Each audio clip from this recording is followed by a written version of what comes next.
de notre filiation spirituelle, les différents maîtres spirituels, différents guides que l'on suit dans notre Sampradaya. Donc aujourd'hui, on va parler de Srila Sachidananda Bhaktivinoda Thakur. Donc, ce que j'aimerais bien faire, c'est remonter petit à petit notre filiation spirituelle. Donc, on a beaucoup parlé de Srila Prabhupada, on a parlé un petit peu de Srila Bhaktisiddhanta Prabhupada, son maître spirituel. Donc là, je vais parler de Bhaktivinoda Thakur, qui est son père. Et donc, je vais sauter à un maillon, parce que je parlerai de Srila Gaur Kishoredas Babaji Maharaj dans une autre classe. Parce que vraiment, Srila Bhaktivinoda Thakur, Srila Bhaktisiddhanta Prabhupada et Srila Bhaktivedanta Prabhupada, c'est vraiment un trio très spécial. Donc c'est intéressant de les étudier ensemble en fait, parce qu'ils ont vraiment une synergie très très puissante. Donc je parlerai de Gaur Kishoredas Babaji Maharaj une autre fois, j'espère qu'il m'en excusera. Mais là, pour faire le lien direct avec la classe de la semaine dernière, on va parler de Bhaktivinoda Thakur. Parce que le mouvement actuel de Sankirtan dont on fait partie, ça vient directement de lui en fait. Donc c'est pour ça que je vais parler un petit peu de lui. Donc je vais vous proposer de réciter son pranam mantra ensemble. Donc vous pouvez répéter après moi, on lira la traduction après.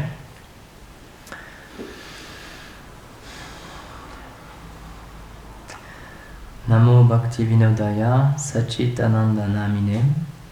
Namo Bhaktivinodaya Sachitananda Namine. Gora Shakti Svarupaya. Gora Shakti Svarupaya. Rupanuga Varayate. Rupanuga Varayate. J'offre mes hommages à Srila Sachidananda Bhaktivinoda Thakur, qui possède une forme d'éternité, de connaissance et de félicité. Il est la manifestation de la puissance du Seigneur Gauranga et le meilleur de tous ceux qui suivent dans les traces de Srila Rupa Goswami. Donc comme vous allez voir, c'est pas n'importe quel personnage, Srila Bhaktivinoda Thakur, et il mérite vraiment bien ce titre et ce qualificatif de Gora Shakti qu'il possède en lui, qui représente la puissance du Seigneur Mahaprabhu. Donc, comme on en avait parlé un petit peu dans la classe la dernière fois, il y a à peu près 500 ans maintenant, le Seigneur Chaitanya Mahaprabhu, qui était annoncé dans les écritures sacrées, dans les Védas, comme étant le Seigneur suprême directement, est apparu en Inde, dans la région du Bengale, on dira. Et donc, il a instauré ce mouvement de Sankirtan, qui est un mouvement adapté en fait à cet âge de Kali, donc à l'âge dans lequel on vit, où on a peu de mémoire, où c'est difficile de méditer, etc. Donc il nous a expliqué, pour se connecter au Seigneur suprême, pour développer notre relation avec Dieu, il suffit simplement de chanter ses noms. Et donc il a instauré un mouvement très puissant qui a eu beaucoup d'effets en Inde, mais malheureusement, après sa disparition, et après la disparition de ses plus grands disciples, notamment les Sri Goswami par exemple, il y a eu comme on en avait parlé, il y a eu un peu une perte de ce mouvement de Sankirtan, et donc il y a beaucoup de fausses sampradayas, de fausses filiations spirituelles qui sont apparues, des personnes qui se réclamaient du mouvement de Chaitanya Mahaprabhu, mais qui ne suivaient pas du tout les règles. Donc comme on l'avait expliqué, le problème, c'est que pour les personnes de la haute société, donc à l'époque c'était les Anglais en Inde, donc notamment les Anglais, mais aussi malheureusement la population indienne, ils ont tous pensé que le mouvement de Mahaprabhu c'était quelque chose de vraiment très très très négatif et qu'il fallait complètement éviter. Donc au moment où Srila Bhaktivinoda Thakur est apparu, donc au 19e siècle, vraiment dans l'imaginaire, dans l'imagination populaire, dans la pensée des gens de l'époque, que ce soit des personnes, des Indiens normaux ou alors même des Anglais, c'était quelque chose de vraiment... Ils regardaient ça comme des vieilles superstitions ou alors quelque chose de complètement dépravé, c'était vraiment très très mal vu. Et donc, puisque Mahaprabhu il a vu que son mouvement avait complètement, on peut dire quasiment disparu, en un sens, il a décidé d'envoyer un de ses associés éternels, qui est Srila Bhaktivinoda Thakur. Donc, pour faire un petit historique, donc Srila Bhaktivinoda Thakur, il est apparu le 2 septembre 1838, c'était un dimanche, dans le village de Biranagara, donc dans le district de Nadia, au Bengale. Donc il est né dans une famille plutôt riche, quand même, plutôt aisée. Mais ce qui est intéressant de noter, c'est que il n'y avait pas vraiment de respect pour les Vaishnavas dans sa famille. Par exemple, sa mère, elle ne respectait absolument pas les Vaishnavas. Pour elle, ça n'avait vraiment aucune importance. Du côté de son père, pas vraiment non plus. Et donc, en général, dans sa famille, c'était pas vraiment dévotionnel. Et donc, c'est intéressant, j'ai trouvé le fait que quelqu'un, enfin, à cause de ça, on l'a nommé, Bhaktivinoda Thakur, comme étant Daitaya Kulera Prahlad. Ça veut dire le Prahlad qui est né dans la famille des démons. Donc c'est intéressant de noter que même si Prahlad Maharaj c'était un grand dévot du Seigneur, pour des divertissements, il est apparu dans la famille d'un grand démon, Hiranyakashipu. Et en fait, c'est un peu la même chose qui s'est passée avec Bhaktivinoda Thakur, c'est que même si c'est un associé éternel de Radha et Krishna, et donc qui est apparu dans ce monde pour relancer le mouvement de Mahaprabhu, il est apparu dans une famille où c'était absolument pas des dévots. Et donc, il a eu une enfance, on peut dire, assez aisée aussi. Il vivait dans une grande propriété, etc. Il a pris des cours d'anglais très très tôt. Et ensuite, son père a quitté son corps quand lui, il avait 11 ans, en 1849. Et donc, à la suite de ça, la propriété de la maison a changé de main, du coup, et petit à petit, en fait, ils ont perdu toute leur richesse. Et donc, ils sont entrés dans un état, donc Bhaktivinoda Thakur, donc il s'appelait Kedarnath à l'époque, et avec sa mère et des membres de sa famille, ils sont devenus très très pauvres en fait, presque du jour au lendemain en fait, quoi. Et un petit peu plus tard après, il y a le grand frère de Kedarnath aussi qui a quitté son corps. Donc dans son enfance, même si le début de son enfance était quelque chose d'assez aisé, très vite il a eu beaucoup de complications.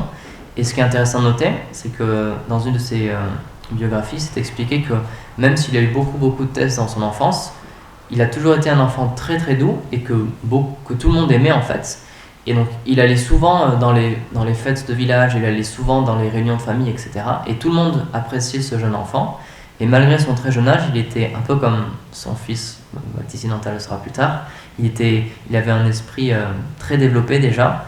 Il connaissait beaucoup la philosophie, il s'était intéressé à l'astrologie extrêmement tôt aussi, même avant 10 ans. Et donc il discutait beaucoup de philosophie, de religion, de spiritualité, parce qu'il essayait de trouver une spiritualité. Ça l'a très tôt attiré, à peu près vers l'âge de 10 ans, et il le raconte dans son autobiographie. Et très tôt, il a posé beaucoup de questions à propos des demi-dieux, de Krishna, etc. Donc il a eu très tôt une recherche. Par exemple, à 6 ans, il connaissait tous les détails du Mahabharata et du Ramayana. Donc quand on sait la taille que font le Mahabharata et le Ramayana, c'est quand même déjà assez impressionnant. Donc, comme je l'ai expliqué, il a suivi une école, donc très tôt il a parlé anglais et bengali.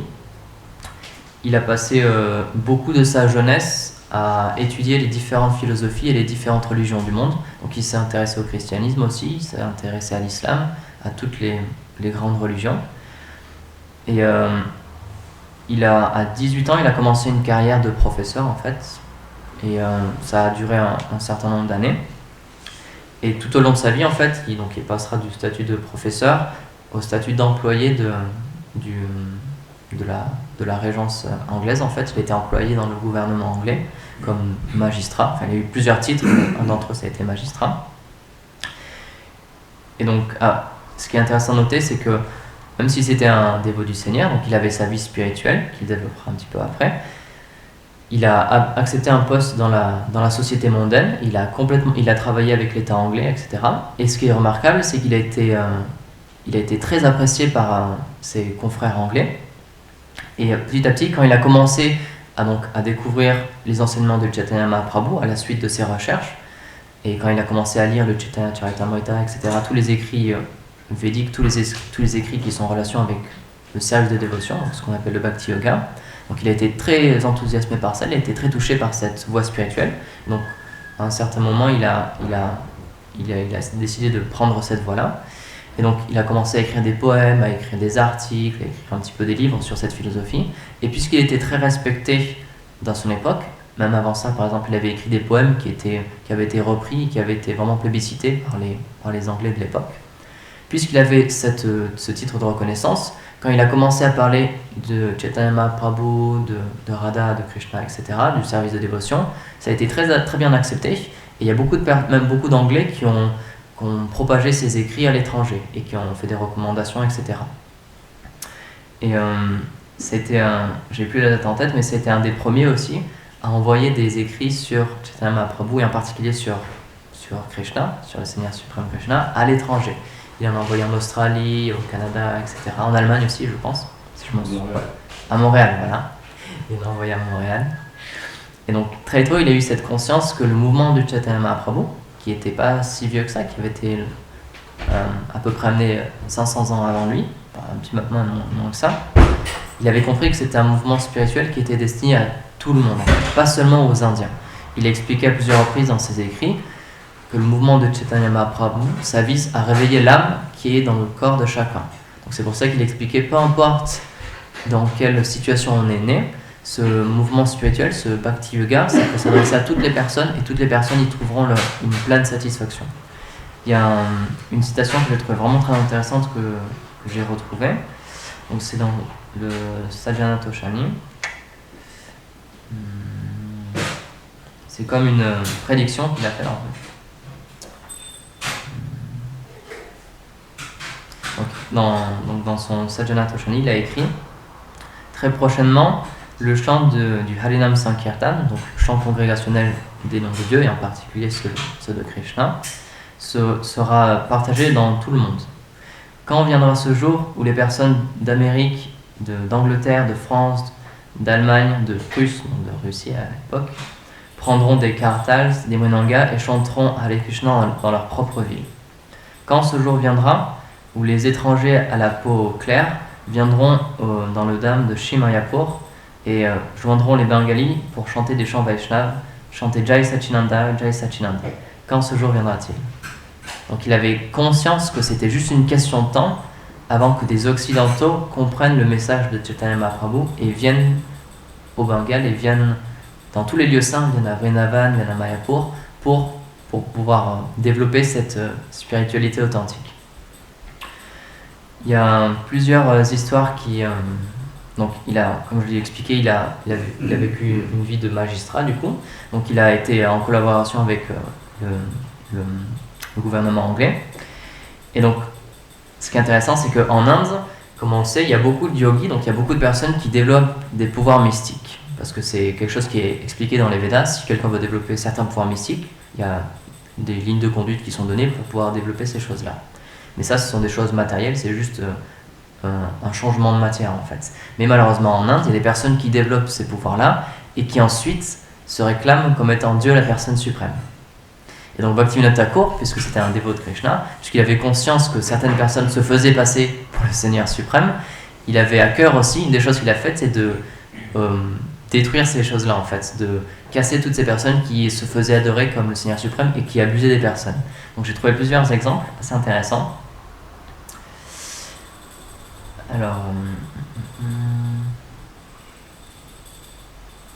donc il y en a un, il s'appelait le mystique Bishakishena.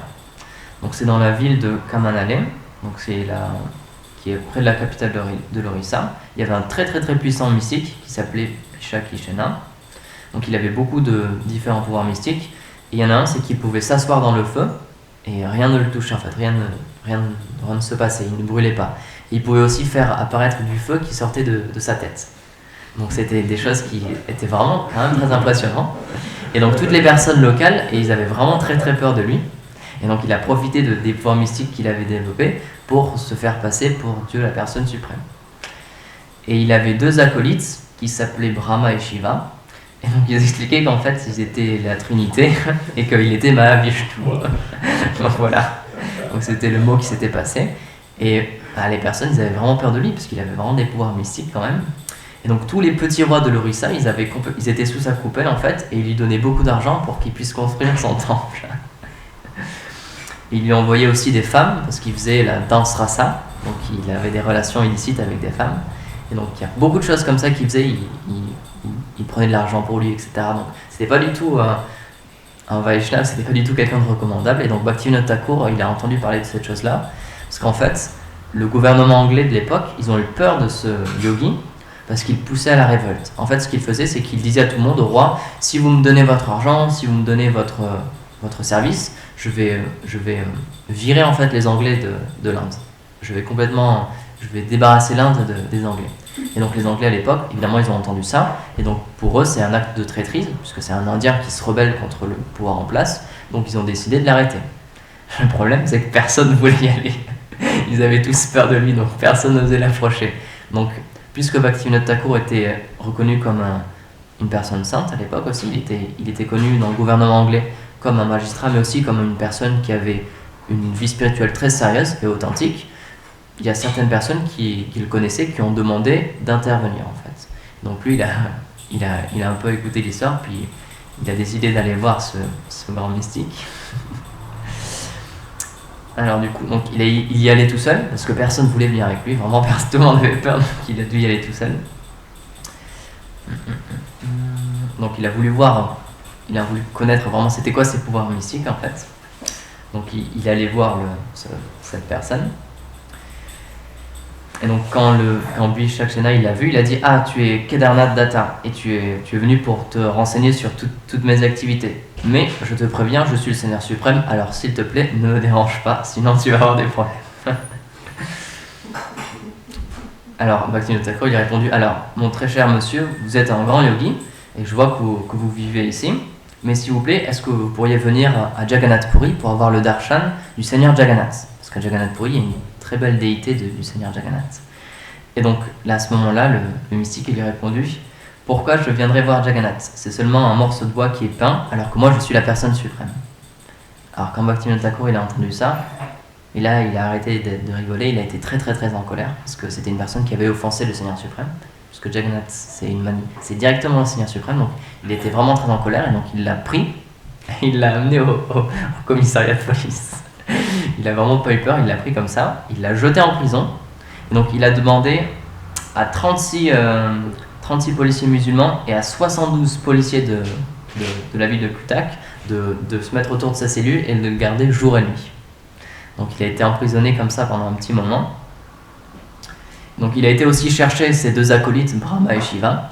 Et donc quand il est allé les retrouver, ils ont plaidé non coupable parce qu'ils ont dit « Ah, c'est lui, il nous a forcé en fait, on ne voulait pas faire tout ça, c'est lui qui nous a forcé à faire toutes ces choses-là. » Donc il les a laissés tomber, mais un peu plus tard, le gouvernement anglais va leur tomber dessus quand même. Et donc ce qui est intéressant, c'est que puisque c'était un magistrat, il les a mis en justice et il a refait un procès pour pouvoir prouver qu'ils étaient en tort avec le gouvernement anglais et qu'ils devaient payer de cette chose-là et qu'ils devaient aller en prison. Donc le procès il a duré un petit moment, il a duré 18 jours, si je me souviens bien, et pendant ces 18 jours il y avait des milliers de personnes qui venaient voir ce jugement parce que tout le monde dans la région connaissait ce grand mystique, donc ils se demandaient vraiment ce qui se passait. Et tout le monde demandait, en fait tous les villageois, tout le monde demandait qu'il soit relâché.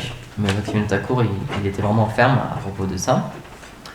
Et le 6e jour du jugement, la fille de Bhaktivinoda Thakur est tombée très gravement malade et il a compris en fait que c'était un des effets de cette personne-là. Mais il est resté près d'elle et après une journée, elle s'est rétablie, tout allait bien. Et donc le jour après où elle était guérie, quand il est encore venu plaider à la cour, ce mystique, il a dit à Bhaktivinoda Thakur directement devant tout le monde, il a dit « Tu as vu mes pouvoirs hier et si tu me relâches pas tout de suite, c'est à toi que je vais m'en prendre. » Donc il a vraiment dit ça devant tout le monde. Donc Bhaktivinoda Thakur il a laissé faire encore. Et quelques jours après, du coup, Bhaktivinoda Thakur lui-même il est devenu très très très malade. Il avait une très grande fièvre, mais il était vraiment fixe dans sa détermination. Donc il a continué sa sadhana, il a continué à chanter les 100 noms. Et même s'il n'a pas dormi de toute la nuit, le lendemain il est quand même allé au jugement et finalement il a réussi à prouver que cette personne était en tort. Donc cette personne a été jetée en prison. Donc j'ai trouvé deux versions différentes. Ah ouais, non, c'est ça. Donc le moment où la sentence a été donnée, il a été amené à l'extérieur. Et juste avant ça, il y a un Anglais qui était un médecin qui a sauté derrière ce mystique et avec un ciseau, il a coupé ses cheveux. Parce qu'il avait très très longs cheveux. Et comme on le sait, en fait, les mystiques, les yogis ont leur pouvoir dans les cheveux. Donc au moment où il a coupé ses cheveux, il est tombé raide sur le sol, complètement inanimé. Et donc ils ont été obligés de l'amener sur un brancard en fait. Et donc il a été emprisonné. Donc c'était à la prison de Midnapur. Et en fait il s'est suicidé en prison en 1873. Donc ça montre bien que c'était pas du tout le Seigneur suprême. C'était juste quelqu'un qui voulait complètement abuser de ses pouvoirs. Et quand il a vu qu'il avait plus aucun pouvoir, la seule chose qu'il a fait il s'est suicidé en fait quoi. Donc il y a eu plusieurs histoires comme ça. Où Bhaktivinoda Thakur il a prouvé que des personnes étaient complètement des faux avatars. Donc un petit peu après ça, Donc dans les mois qui ont suivi cette affaire, il y a une personne à Jashpur qui s'est dit comme une incarnation de Brahma, donc là il allait le voir aussi, puis il a réglé l'affaire. Et une autre personne aussi à Kourda qui s'est dit être une manifestation de Balaram. Donc là aussi il y allait, puis il a montré à tout le monde que c'était complètement faux en fait.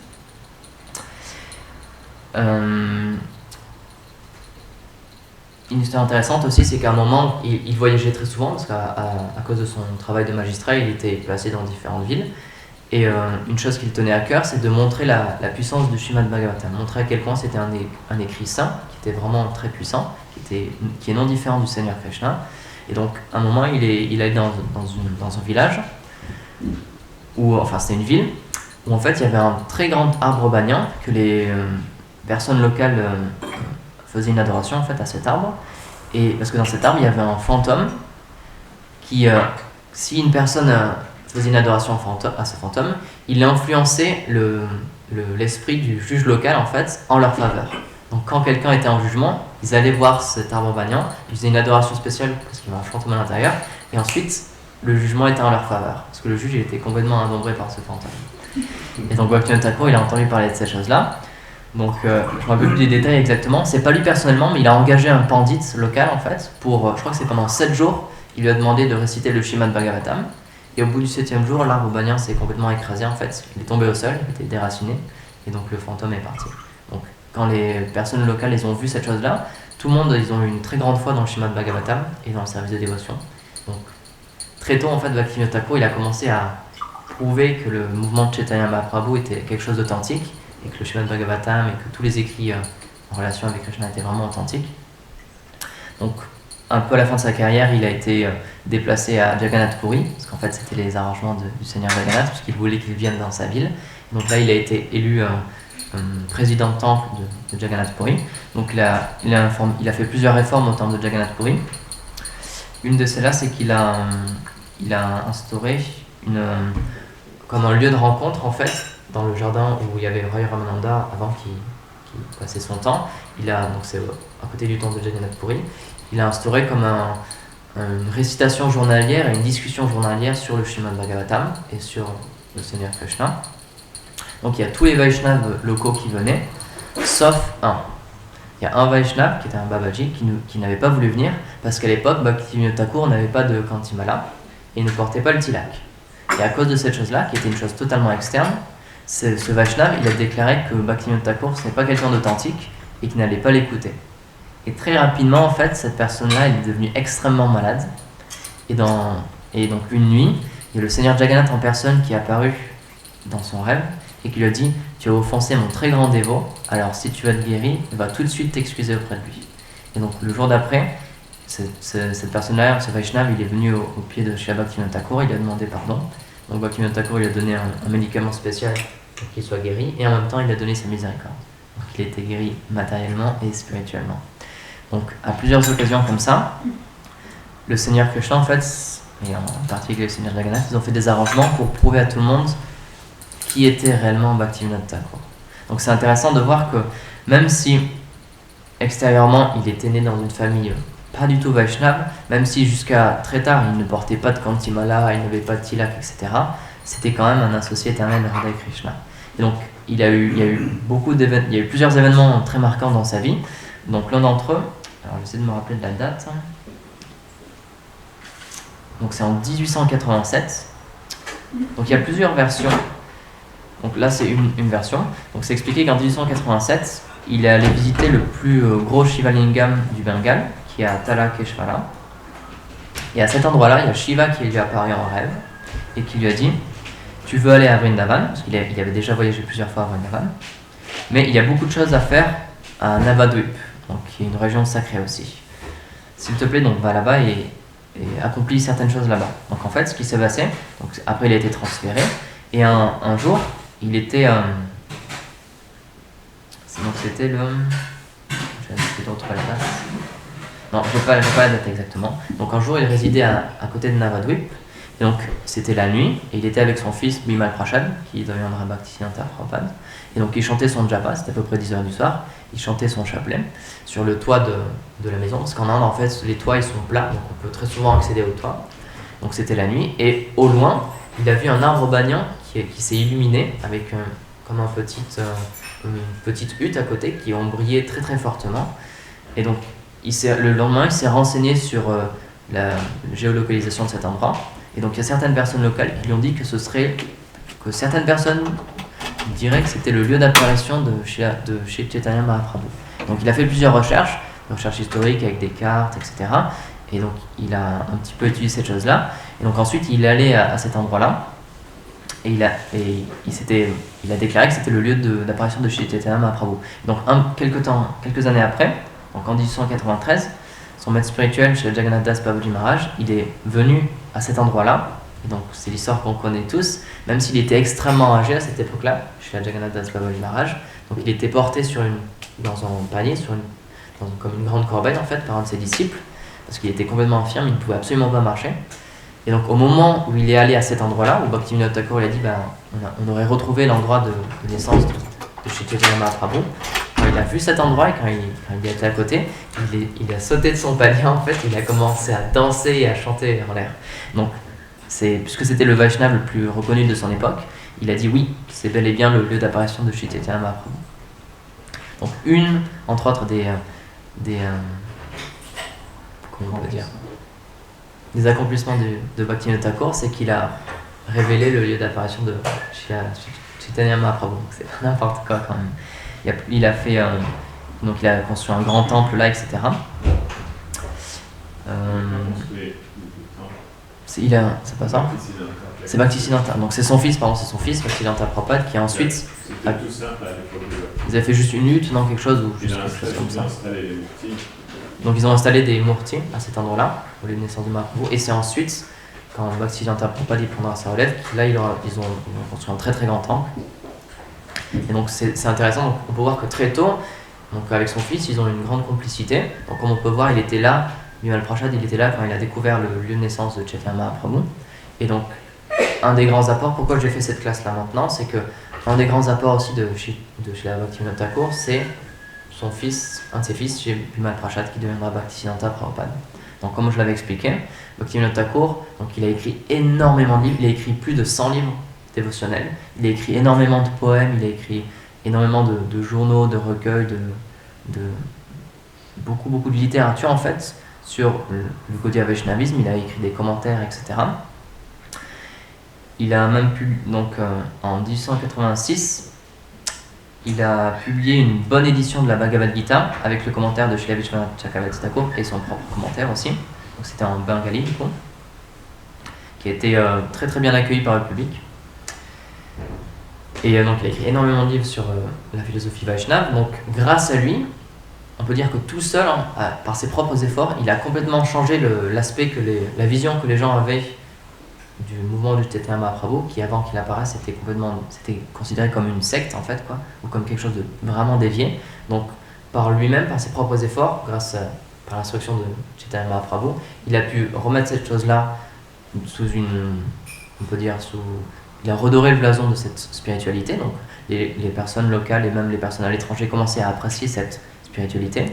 Mais comme on l'avait expliqué la dernière fois, quand son âge a commencé à avancer, il s'est rendu compte qu'il n'allait pas pouvoir vraiment développer ce mouvement énormément. Donc il a prié très très sincèrement le Seigneur pour qu'il lui envoie une personne qui soit qualifiée pour qu'il puisse ensuite développer ce mouvement qui était déjà en très bonne voie. Et donc cette personne qui lui sera envoyée, ce sera Bimal Prashad, chez Bhaktisiddhanta Saraswati Thakur. Et donc il y a un moment, donc Bhaktisiddhanta Thakur il était déjà quand même assez âgé. Il avait été invité à une discussion avec des brahmanas à propos de spiritualité, etc. Et pour une raison ou pour une autre, il a demandé à son fils, donc Bimal Prashad, d'y aller, accompagné d'un autre Vaishnava. Et donc toutes les personnes étaient surprises de le voir là, parce que c'était quelqu'un de vraiment très très jeune à l'époque, Bimal Prashad, mais il a impressionné absolument tout le monde par sa connaissance des Shastras, des écrits védiques, et il a prouvé à tout le monde en fait que les Vaishnavas étaient plus élevés que les Brahmanas. Et donc ça a vraiment impressionné tout le monde. Et donc quand le Vaishnava qui était avec lui, il a rapporté cette chose-là à Bhaktivinoda Thakur, Bhaktivinoda Thakur il était extrêmement satisfait, et à ce moment-là il a dit je peux partir en paix parce que je sais que la relève est assurée avec mon fils.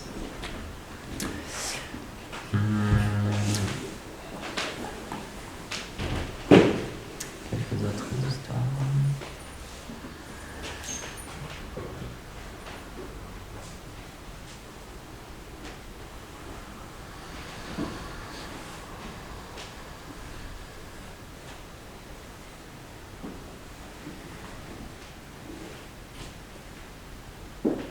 oui, un autre point intéressant, c'est que donc, il était reconnu comme un grand Vaishnava, mais il était aussi reconnu comme un grand écrivain. Donc à ce moment-là, il y a un auteur bengali très connu qui s'appelait Bankim Chandra, qui avait fini d'écrire un livre sur Krishna. Et donc il avait voulu recueillir l'avis de Srila Bhaktivinoda Thakur, parce qu'il savait que c'était déjà un grand écrivain, donc il aurait pu corriger son œuvre, et que c'était un dévot de Krishna, donc il aurait pu lui apporter certaines choses. Et donc Bhaktivinoda Thakur, malheureusement, il était un petit peu déçu, parce qu'il a vu que cette personne il avait fait beaucoup d'erreurs, il y avait beaucoup d'approximations, il y avait beaucoup de visions européanisées en fait du Seigneur Krishna et de son adoration. Et d'une certaine manière, cette personne avait expliqué que Krishna c'était juste une personne humaine, un être humain ordinaire, avec certaines qualités évidemment, mais que c'était juste un être humain. Donc Bhaktivinoda Thakur, il a passé beaucoup de temps, il a été très sincère, il a passé beaucoup de temps à discuter avec lui, à lui prouver avec les écritures védiques, avec les shastras, lui prouver que en fait Krishna c'est Dieu la personne suprême. Et donc à force, cette personne-là, elle a été convaincue parce que son argumentaire, il était vraiment très appuyé sur les écritures védiques. Et donc, il a changé d'avis. Et un petit peu après, comme on le disait, Bhaktivinoda Thakur, il a publié une Bhagavad Gita. Et donc, cette personne-là, qui était un auteur reconnu, il l'a aidé aussi à écrire ses livres. Il l'a aidé à partager ses œuvres aussi.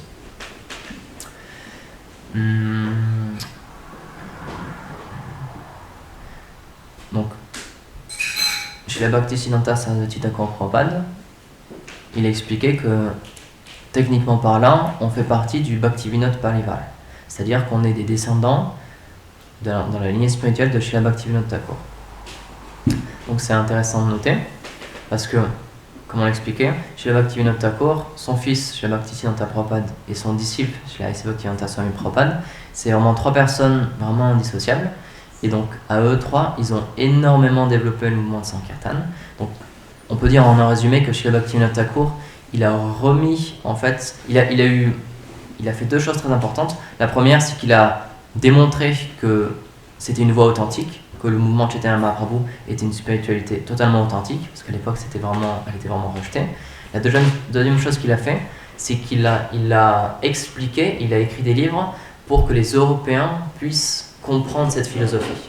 Un de ses ouvrages principaux, c'est le Jaiva Dharma, qui est un livre vraiment extraordinaire, où il explique vraiment absolument tout sur le service de dévotion et sur la philosophie de Chaitanya Mahaprabhu. Vraiment du début à la fin, tous les stades du service de dévotion sont expliqués, c'est vraiment un livre très fourni. Et donc, puisqu'il a étudié l'anglais, puisqu'il a étudié énormément les auteurs occidentaux, il a pu parler du service de dévotion, il a pu parler de la bhakti et du mouvement de Mahaprabhu, mais avec des termes, avec des mots qui sont compréhensibles par les Européens. Donc ça, c'est une des premières choses c'est une des choses importantes qu'il a faites. Donc son fils, Srila Bhaktisiddhanta Prabhupada, il a mis en forme toute cette philosophie qui avait été, on peut dire, remis au goût du jour par Bhaktivinoda Thakur, qui avait été rétablie pour le moment actuel par Bhaktivinoda Thakur. Et ensuite, c'est son disciple, Srila Bhaktivinoda Prabhupada, qui a vraiment propagé cette chose-là d'un point de vue mondial. Donc, Srila A.C. Bhaktivedanta Swami Prabhupada, il a aussi beaucoup glorifié Srila Bhaktivinoda Thakur.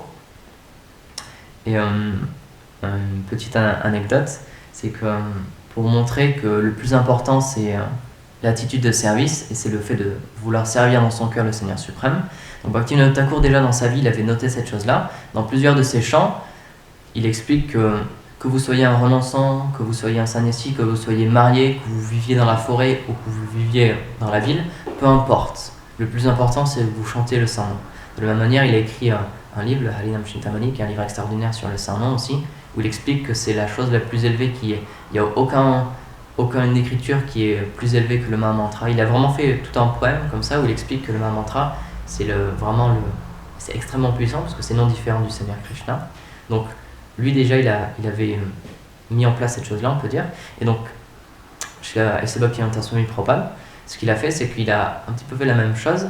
Il y a un jour un de ses disciples qui lui a demandé, qui lui posait une question à propos de est-ce qu'il devait se marier ou non et comment il devait faire, etc. Est-ce que ça allait le changer sa vie spirituelle, etc.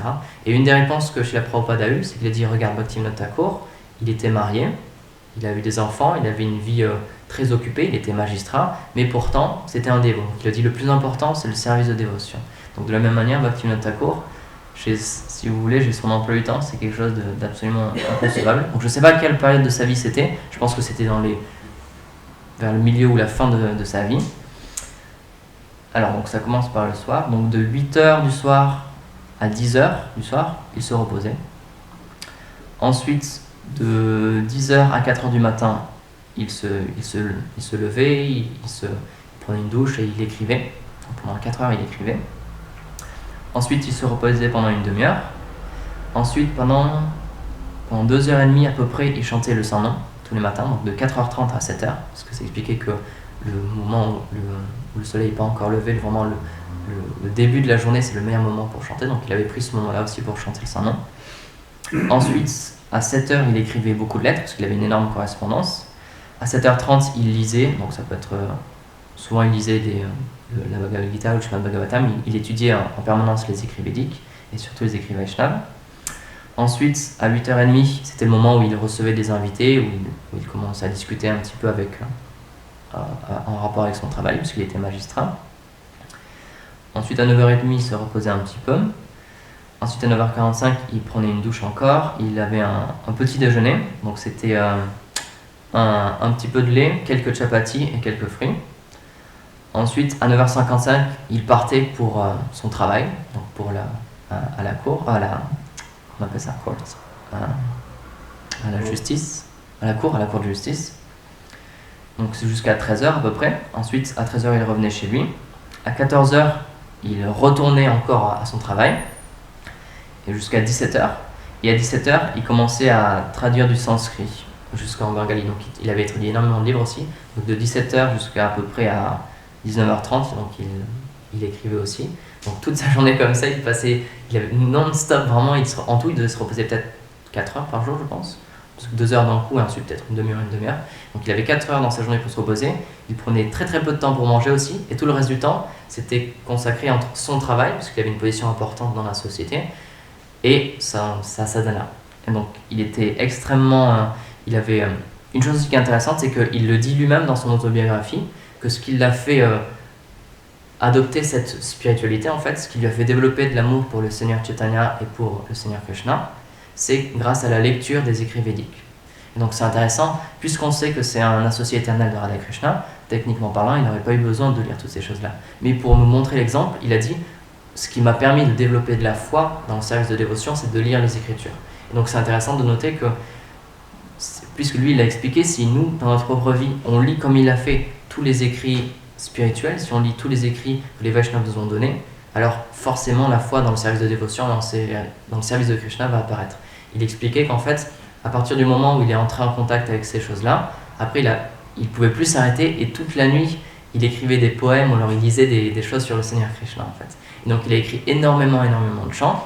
Donc pour en revenir à ce qu'on disait, techniquement parlant, on fait partie du Bhaktivinoda Parivar, parce que tout le mouvement dans lequel on est en ce moment, toute notre sadhana, donc toute notre pratique spirituelle quotidienne, spécialement dans les temples, elle est extrêmement liée à Bhaktivinoda Thakur. Pour donner juste un petit exemple, donc le matin, donc dans ce temple en particulier, mais chez la Bhaktivinoda Prabhupada, il a fait la même chose à Vrindavan. Donc il y a le Guru Puja le matin, on chante pour le maître spirituel, pour la parampara, et tout de suite après, on chante Vibhavari Shesha. Vibhavari Shesha, c'est un chant que Bhaktivinoda Thakur a écrit. Ensuite, un petit peu plus tard dans la journée, pour accueillir les déités, pour chanter pour elles, on chante Yashamati Nandana. Et c'est encore Bhaktivinoda Thakur qui l'a écrit. Au moment de prendre Prashad, on a une prière spéciale, qui est, que je pense que vous connaissez tous, et c'est aussi Bhaktivinoda Thakur qui l'a écrit. Et un petit peu plus tard le soir, le Gora Arti, Kiva Jayo, c'est aussi Bhaktivinoda Thakur qui l'a écrit. Donc dans notre vie de tous les jours, même si on ne s'en rend pas forcément compte, c'est lui qui a vraiment mis en forme toutes ces choses-là. Donc ce que Bhaktivinoda Prabhupada a mis en place dans ses temples, et donc ce qu'il a mis en place dans son mouvement, et ce qu'il y avait dans son cœur en fait, puisque chez Vrindavan il a mis ce chant, chez la Vibhavari Shesha, c'est-à-dire que ça avait une signification particulière pour lui. Donc c'est extrêmement lié. Chez la Bhaktivinoda Thakur, chez la Bhaktisiddhanta Prabhupada, chez la Bhaktivinoda Prabhupada, c'est vraiment 3 personnages extrêmement liés. Donc je vais finir sur ce point-là, pour dire qu'on a vraiment une filiation spirituelle vraiment très très spéciale.